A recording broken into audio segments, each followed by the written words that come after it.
चौतरफा बिकवाली का माफ कीजिएगा खरीदारी का माहौल है। मिड कैप और स्मॉल कैप शेयरों में भी अच्छी तेजी। सर क्या वजह नजर आ रही है इस तेजी के पीछे? तेजी के पीछे वजह, तेजी अच्छी है, पहली बात तो ये बताइए, बढ़िया वाली है, फर्स्ट क्लास है, सब जगह है। मैं ज्यादा नहीं बोलूंगी। नहीं, आपको घूरना नहीं, बोलना है, बोलने में को नो रिस्ट्रिक्शन। ऐसा मत घूर, बहुत बढ़ गया ऐसा मत करना। तो फिर तो हाँ। तेजी अच्छी है, सारे इंडेक्स में है, हाँ चौतरफा है जी। तो इसका मतलब क्या है? इसका मतलब है कि फिर तेजी की वजह भी एक से ज्यादा होगी। खाली एक वजह तो हो नहीं सकती, किसी एक वजह से हम इतना बढ़ जाए, और वो भी इस तरह के माहौल में। तो वजह क्या? पहला इम्पोर्टेड अमेरिका से जो संकेत आए कल बढ़िया रहे। अमेरिका में डाउ 125 पॉइंट ऊपर बंद हुआ, फिर आपके लिए नैस्डैक 2% बढ़िया कर गया। तो अमेरिका में जो एक वो डीप सीक को लेकर डर लगा था, ये सब एक दिन के बाद थोड़ा कम हो गया। तो पहला वो संकेत हमने वहाँ से ले लिया। और डाउ फ्यूचर वगैरह शांत है, भी इनको ज़्यादा कुछ नहीं, नैस्डैक वजह से आधा % ऊपर है, ठीक ठाक है। सो पहला ग्लोबल ठीक है, टिक। दूसरा ये घरेलू फंड्स 2 दिनों से 6,500 हजार करोड़ के आसपास की खरीदारी कर रहे हैं, बड़ी है। एफआईएस की कैश की बिकवाली से बड़ा आंकड़ा है। एफआईएस की बिकवाली भी कम हो गई है, भले आपको 5,000 करोड़ की दिख रही है, लेकिन सामने कल 2,500 करोड़ के इंडेक्स फ्यूचर्स, स्टॉक फ्यूचर्स खरीद रहे, परसों 3,000 करोड़ की खींचे। तो नेट जो एफआईएस की बिकवाली आ रही है वो 2,500 से 3,000 करोड़ की रेंज में, वो एक अच्छा संकेत है।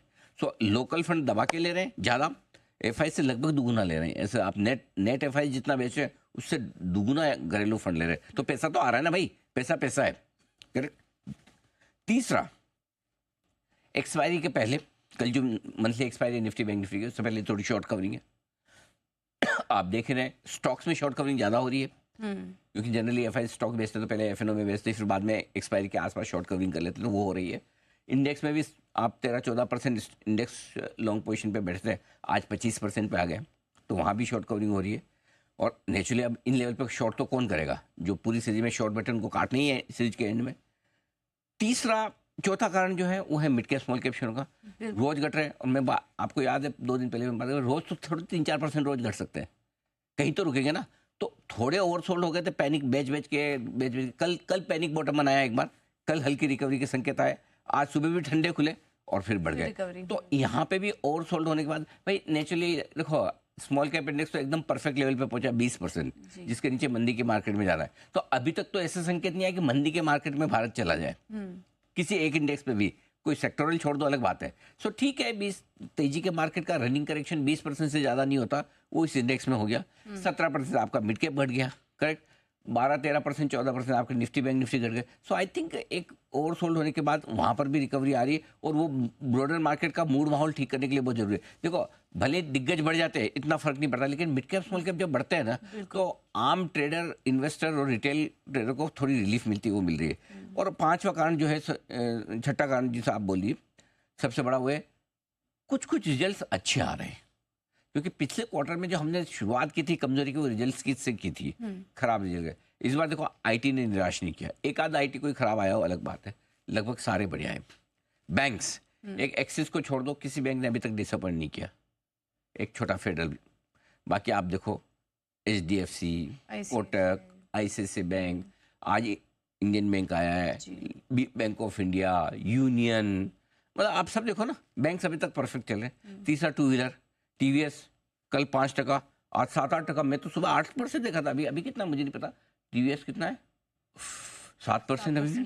हमारा स्टॉक ऑफ द डे भी है TVS। बजाज ऑटो देखो बढ़िया थी जी, बजाज में हो गई फ्लैट को लेगा। सो टू व्हीलर्स के नंबर्स ठीक है, मारुति के बुरे नहीं है, ठीक ठाक है। तो आई थिंक नंबर्स के हिसाब से इस बार है वो झटके, एक्सीडेंट नहीं है, ये एक बड़ा रीजन है जिसकी वजह से हम थोड़े तेज हैं। बिल्कुल। तो ये कुछ सेक्टर्स चल रहे हैं और फैक्टर्स हमने आपको बताया जिसकी वजह से बाजार में तेजी है। तो सर इस लेवल पर अभी जहां पर हम हैं, क्या करें, क्या लेवल्स इंपॉर्टेंट हो जाते हैं? देखिए, पहली चीज तो है कि निफ्टी का आज का मूव कॉन्फिडेंस बढ़ाने वाला है, पॉइंट नंबर 1, ठीक है। पॉइंट नंबर 2, पहले सपोर्ट लेवल से मार्केट रिकवर हो गया, जहां से रिकवर होना चाहिए, ये दूसरी बढ़िया चीज है। और वो पहला सपोर्ट लेवल आपका 23,000 या 22,975 के आसपास होता है, और आज का लो 22,975 ही था, ठीक है। 22,850, 23,000 अब निफ्टी के लिए बहुत मजबूत सपोर्ट हो गया, ये आसानी से टूटेगा नहीं, ये आप कॉन्फिडेंस रख सकते हैं, इसको आसानी से नहीं टूटना। पहली बार ऐसा लग रहा है कि मतलब थोड़ा आप लगातार दूसरे दिन ऐसा हो कि पिछले दिन के हाई को आपने पार किया है, करेक्ट। सो आज थोड़ा सा आपके लिए नहीं,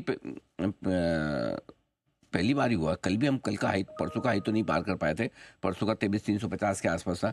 तो कल हमने पहली बार 23,007 का जो हाई था कल 23,137 पार किया।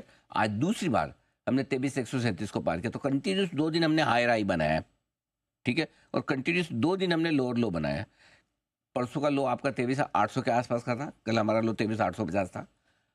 कल के 23,850 के लो के सामने आज हमने 23,975 का लो बनाया। सो 2 दिनों से तकनीकी तौर पर निफ्टी मजबूत हो रहा है। अब आपको क्या चाहिए? एक अच्छी क्लोजिंग। अच्छी क्लोजिंग क्या हो सकती है? अच्छी क्लोजिंग की डेफिनेशन बहुत अलग अलग हो सकती है। तो सबसे छोटी डेफिनेशन अच्छी क्लोजिंग की वो है कि कल के हाइस के ऊपर बंद हो, और कल का हाई है 23,137। तो मैं राउंड फिगर में मान रहा हूँ 23,150 के ऊपर अगर आज बंद हो जाता है तो पहली बार क्लोजिंग बेसिस पे शॉर्ट करने वालों का स्टॉप लॉस ट्रिगर होगा। इंट्राडे वालों का कल भी ट्रिगर हुआ, आज भी हुआ है। अगर जो टेक्निकल स्टॉप लॉस आपको रखना चाहिए, क्लोजिंग अगर आज 23,150 के ऊपर होती है तो अभी नहीं बोल रहा हूँ, होती है तो ही होगा। क्लियर है? नंबर। अब आइए 23,200 के ऊपर टिकने पर अब फ्रेश खरीदारी और शॉर्ट कवरिंग आएगी आज। अब थोड़ी रुकावट का लेवल 23,200 का आसपास है, और अगर ऐसा हो जाता है तो 23,265 से 23,350 का आपका टारगेट बनेगा निफ्टी का, और वहां पर आपको प्रॉफिट बुकिंग एक बार कर लेनी चाहिए। तो आप 22,800 से 23,350 तक की यात्रा करते हैं तो वहां पर प्रॉफिट बुकिंग आएगी भी, आपको ये ध्यान में रखना है 550 पॉइंट बढ़ने पर। अब आइए 23,150 के ऊपर बंद होगा तो ये मजबूती का आपका पहला संकेत होगा। अब आते हैं बैंक निफ्टी की बात करें। बैंक निफ्टी आज मजबूत है, बिल्कुल है, लेकिन निफ्टी के मुकाबले में थोड़ा कम, क्योंकि बैंक निफ्टी अपना काम कर चुका है ऑलरेडी, कल कर दिया उसने। रोज बैंक निफ्टी आउट परफॉर्म नहीं करेगा भी नहीं, जरूरी भी नहीं। तो आज बैंक निफ्टी आधा % मजबूत भी अच्छा ही है, कोई खराब नहीं है, 49,000 के ऊपर टिका हुआ है, बढ़िया है। अब बैंक निफ्टी के लिए सपोर्ट रेंज 48,450 48,850 बहुत मजबूत सपोर्ट हो गया। ये अब रेंज 400 पॉइंट की, लेकिन आप ये मत बोलिए 400 पॉइंट के, आजकल मूव भी तो 800,000 पॉइंट के रोज आते हैं।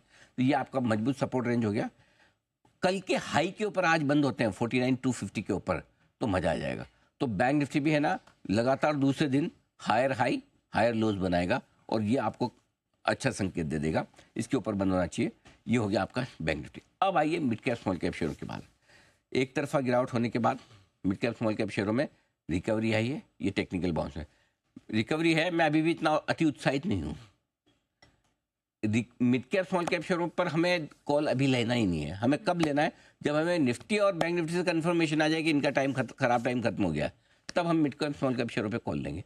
तब तक अभी इनको जो करना है, थोड़ा बहुत बाउंस बैक आ रहा है मूड माहौल के साथ, घटते भी ऐसे हैं बढ़ते भी ऐसे हैं, 3-3% घटते हैं, 2-2%, 3-3% बढ़ते भी हैं, बढ़ने दीजिए। डन।